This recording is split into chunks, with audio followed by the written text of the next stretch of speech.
देश बन्दैछ बन्दै थियो यही सपना बोकेर नेपाली नागरिकहरू वर्षौंदेखि अगाडि बढिरहेका थिए। भत्किएका संरचना उड्दै थिए, गाउँ गाउँमा सडक पुग्दै थिए, सहरहरू फेरिँदै थिए, जलविद्युत आयोजना बन्दै थिए, नयाँ पुलहरू ठडिँदै थिए। अब देश बन्छ भन्ने आशले नागरिकको आँखामा खुसी थियो।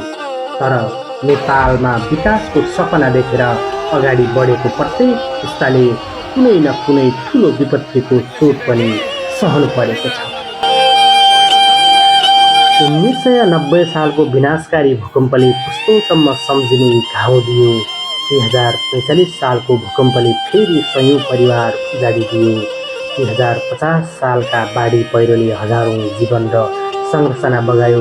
त्यसपछि कोशीको बाढी, जुरेको पहिरो, मध्य तथा सुदूरपश्चिमका बाढी र पहिरो हुँदै 2072 सालमा आइपुग्दा हामीले फेरि एउटा यस्तो विपत्ति भोग्यौं जसले देशको मुहार नै बदलिदियो। 2072 सालसम्म यही खुसी थियो, राजधानी झम्किँदै थियो, गाउँघरहरू सडकसँग जोडिँदै थिए, नयाँ घरहरू उड्दै थिए, विद्यालय र अस्पताल बन्दै थिए, देश बिस्तारै समृद्धितिर जाँदै छ भन्ने विश्वास थियो। तर वैशाख 12 गतेको भूकम्पले केही सेकेन्डमै वर्षौंको मेहनत ढालिदियो। हजारौं नेपालीले ज्यान गुमाए, लाखौं परिवार प्रभावित भएर असंख्य घर तथा सार्वजनिक संरचना ध्वस्त भए। त्यसपछि पनि हामी रोकिएनौं, भग्नावशेषबाट उठ्यौं, फेरि घर बनायौं, सडक बनायौं, पुल बनायौं, उद्योग खोले, जलविद्युत आयोजना बनाएर देशको भविष्य उज्यालो बनाउने सपना देख्यौं, लाग्यौं अब त देश बन्छ। तर कहिले आन्दोलनले, कहिले राजनीतिक अस्थिरताले, कहिले महामारीले र कहिले प्राकृतिकको निर्मम प्रहारले हाम्रो त्यो यात्रालाई पटक पटक रोकिदियो। अनि फेरि हिजो रसुवाको भोटेकोशी क्षेत्रमा आएको आकस्मिक र विनाशकारी बाढीले हामीलाई फेरि स्तब्ध बनाएको छ। केही क्षण अघिसम्म सामान्य जीवन बिताइरहेका मानिसहरू एकाएक ज्यान जोगाउन भाग्नुपर्ने अवस्था पुगे।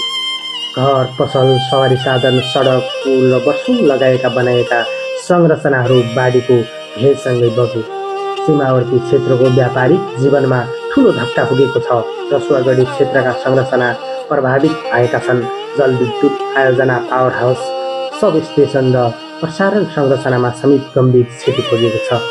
चिलिमी, रसुवागढी, त्रिशुली 3A लगायतका विद्युत संरचना समेत प्रभावित भएका छन्।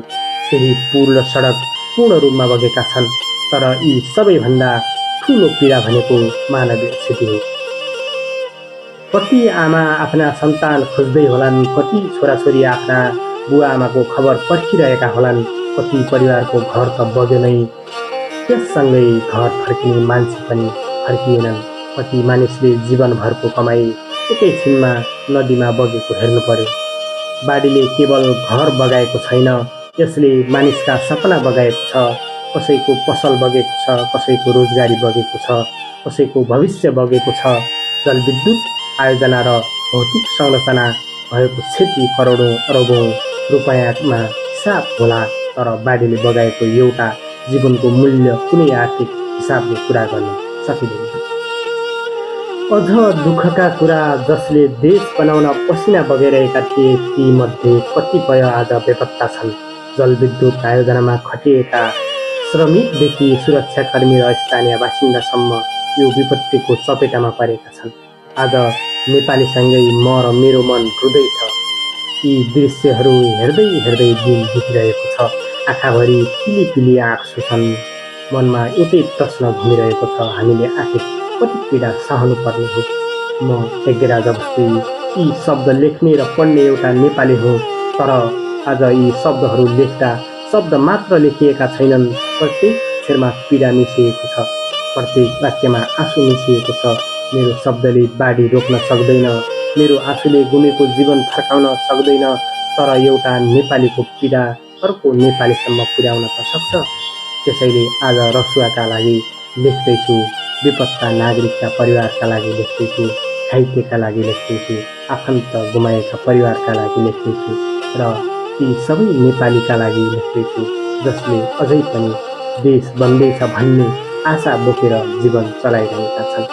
हामीले हरेक पटक विपत्तिपछि एउटा न एउटा कुरा भन्दै आएका छौँ, अब बलियो बनाउँछौँ, अब सुरक्षित बनाउँछौँ, अब देश विपत्तिबाट जोगाउने संरचना बनाउँछौँ। तर प्रश्न फेरि यही छ, कहिलेसम्म हामी बनाउँदै भत्किँदै र फेरि बनाउँदै मात्र बस्ने?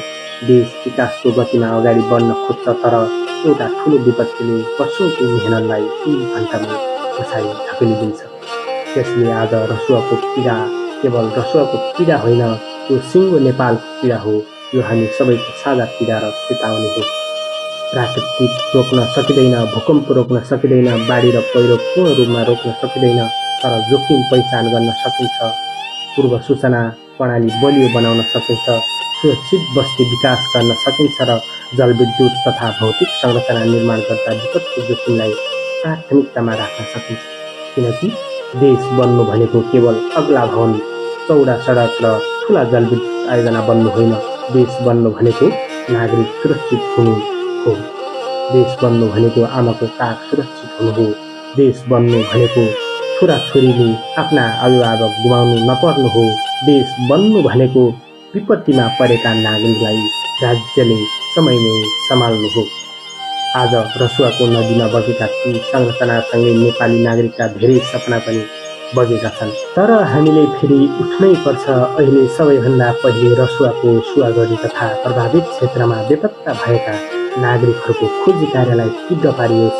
उद्धार तथा खोजीमा कुनै कसर बाँकी नरहोस्। घाइतेहरूको तत्काल उद्धार, उपचार र आवश्यक स्वास्थ्य सेवाको व्यवस्था होस्। घाइते सबैले शीघ्र स्वास्थ्य लाभको कामना गरून्। यस विनाशकारी बाढीमा ज्यान गुमाउने सम्पूर्णप्रति हार्दिक श्रद्धाञ्जली अर्पण गर्दछु। शोकमा डुबेका परिवारजनप्रति गहिरो समवेदना।